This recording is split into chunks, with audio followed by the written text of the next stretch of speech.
Hello, dear friends. The famous saying that sparrows don't train owls suggests that humanity wouldn't be ready to train an artificial intelligence. Opinion piece: global activation, cascade of events, opening of portals, new spiritual cycle, powerful transition, planetary awakening, cosmic transformation, gap between two eclipses. Let's start. The solar eclipse of March 29th could trigger a very powerful activation of the etheric network of planetary ley lines, according to Cobra. During that eclipse, a strong flash of light would activate the planetary dragon's ley lines with a quantum leap to a new level, so that the planetary energy network would be ready for the cascade of events that would follow in rapid succession in April and May. On Saturday, March 29th, the moon will take a big bite out of the sun during a partial solar eclipse, visible in North America, Europe, and parts of Northwest Africa. This solar eclipse will be a partial eclipse visible in Spain and other regions of Europe, Northwest Africa, Greenland, and Northeast America. In Spain, the magnitude of the eclipse will vary depending on the location, being most noticeable in the northwest of the peninsula and the Canary Islands, where more than 40% of the sun will be covered. The maximum point will be reached between 11 and 11:30 a.m. Until then, it's necessary to take preparatory measures and remove a lot of darkness so that the light can finally begin to enter. First of all, between the lunar eclipse of March 14th and the solar eclipse of March 29th, a process of cleaning up the deepest part of the larger Stalker subquantum anomaly on the surface of the planet will occur. Clearing out a subquantum anomaly is never pleasant or easy, so prepare for impact. Transition. Such a configuration usually opens a dark portal between Saturn's intergalactic subquantum anomaly and Earth, and when it happened in February 1996, it was one of the darkest times in human history.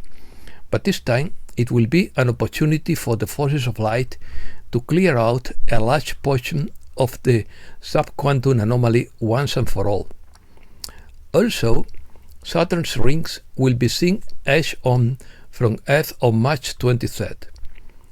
The time lapse between the two eclipses signifies a powerful transition from the outdated patterns of the old society into a new spiritual cycle.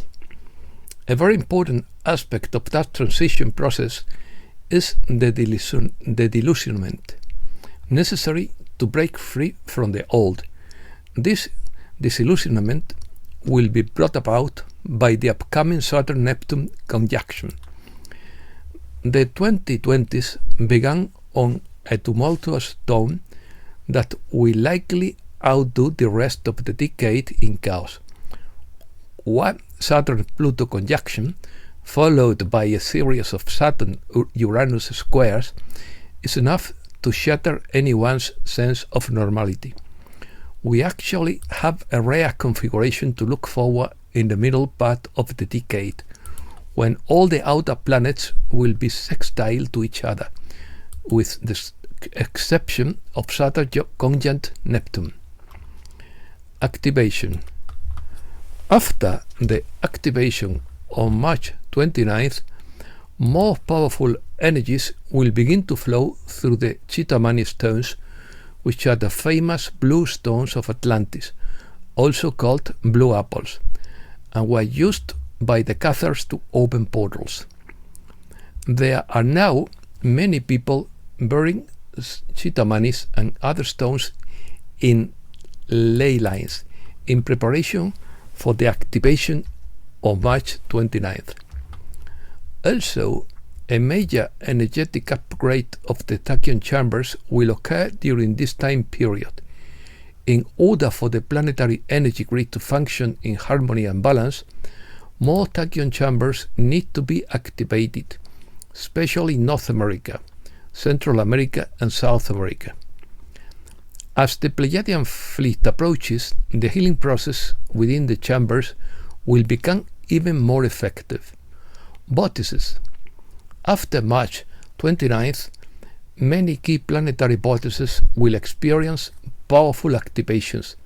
The first is the Jerusalem Vortex, which has its base on the Temple Mount. During the final times of Atlantis, it was the main center of programming and implantation of Orion for the native population. King Solomon decided to purify the energy of the area and built his temple there. Part of his temple was dedicated to the goddess Asherah. Asherah's energy brings healing and balance to the Jerusalem Vortex and the entire region.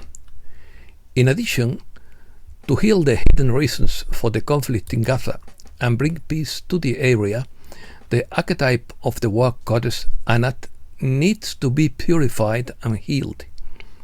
There is a very significant but completely neglected Ashtasheran vortex in Yemen, and that vortex will experience a realignment and healing after March 29th. A statue of Akhtar Harman, Ashtasheran's name, was found in Yemen. Another vortex that will experience its rebirth after March 29th is the New York City Vortex. Naples in Italy is a very interesting city because it is the place where the mysteries of Isis entered the European continent from Alexandria. It was Naples that the Egyptian mysteries resurfaced in the 18th century. The vortex of the goddess of Naples will be reactivated in this incredible place. The double vortex in Paris will also be updated. The Versailles part will receive a boost via the grotto. The Paris part will receive an initiation through the Amity Temple. That temple belonged to a Masonic lodge of Amity created in Paris around 1775 to cultivate the mystery of the goddess. To support this huge planetary activation process, and especially the completion of the Pan-American Dragon ley line, Cobra will be holding a workshop in Bogota on April 13th and in New York City on April 19th. Victory of the Light. Economy. The US created 151,000 jobs in February, and the unemployment rate rises to 4.1%. First signs of economic slowdown and inflation in the US due to the trade war. Stocks suffered their worst week in 6 months due to concerns about growth and tariff uncertainty. Trump says he's not worried about the fall in the markets because Wall Street is strong. Trump creates Bitcoin reserve as he holds cryptocurrency summit. Trump backs stablecoins after creating Bitcoin reserve. Donald Trump's cryptocurrency generates $350 million in profit. Global shortage of antimony for bullets and bombs. US scores for egg supplies after 150 million chickens slaughtered. Trump threatens tariffs on Canadian lumber and dairy products one day after posing tariffs on Canada and Mexico. Geopolitics. Trump calls on Russia and Ukraine to start peace talks. Putin says Russia is seeking peace in Ukraine that would guarantee peace. Putin is willing to accept a ceasefire under conditions that are unacceptable for Ukraine. The US president says he believes his Russian counterpart wants peace.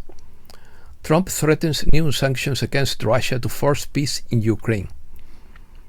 Trump's envoy compares the suspension of aid to Kiev with a punch on the nose of a donkey.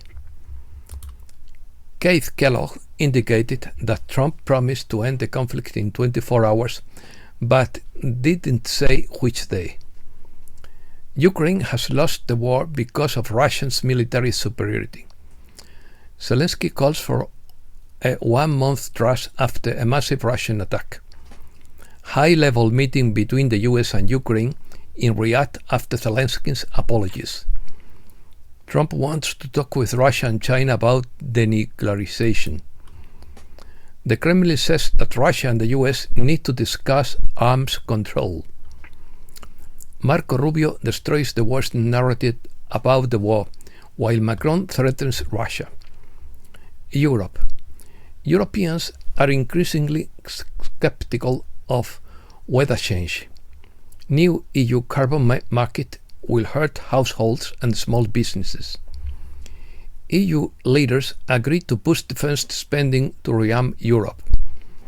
Orbán accuses his European partners of wanting war in Ukraine and not Trump's peace. President Macron gave a bellicose speech in which he didn't rule out deploying European troops in Ukraine and announced the protection of Europe with French nuclear weapons. Moscow calls Macron's nuclear rhetoric a threat to Russia. Russia wants that no one will allow Germany to acquire a nuclear arsenal. Russia threatens to take measures to guarantee its security in the face of the militarization of the EU. Poland says Trump should have consulted NATO before suspending support for Kiev. British actor Michael Sheen has forgiven £1 million in debt for 900 people through a company dedicated to buy cheap debt packages. Germany wants to stop the resumption of Nord Stream by the US and Russia. Europe has had 3 difficult years without Russian gas, and high energy prices have slowed Germany's growth. Swedes boycott US products in response to political changes. China sees in today's world more reasons than ever to seek good relations with the EU.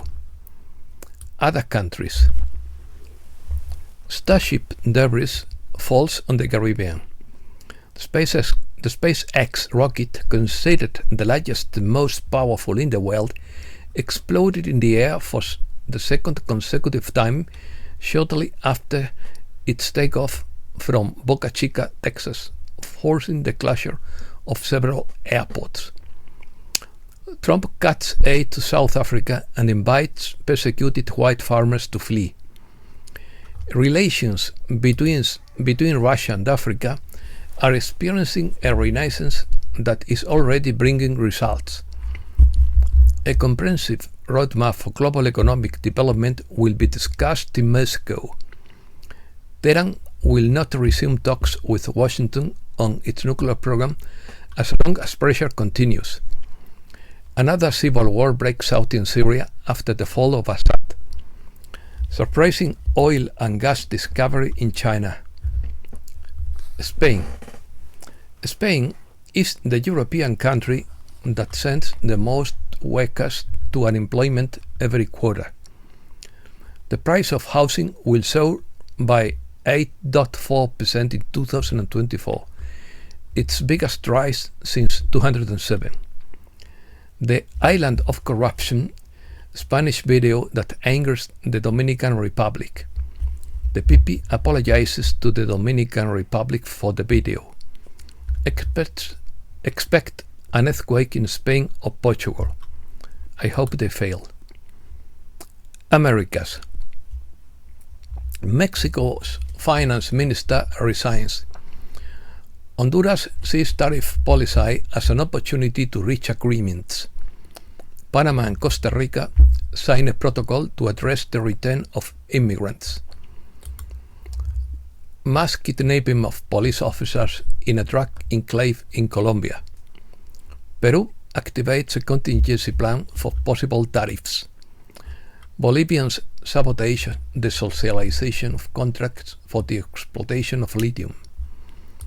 Police and military destroy several dens of the lithium industry of the industry crime in Duran, the hotbed of crime in Ecuador. It's not lithium. Argentina enacts a law that suspends primary elections. Milei proposes the exit from Mercosur with a view to a free trade agreement with the US. The energy crisis left Buenos Aires in the dark due to lack of maintenance. And that's all for today. Thanks a lot, dear friends.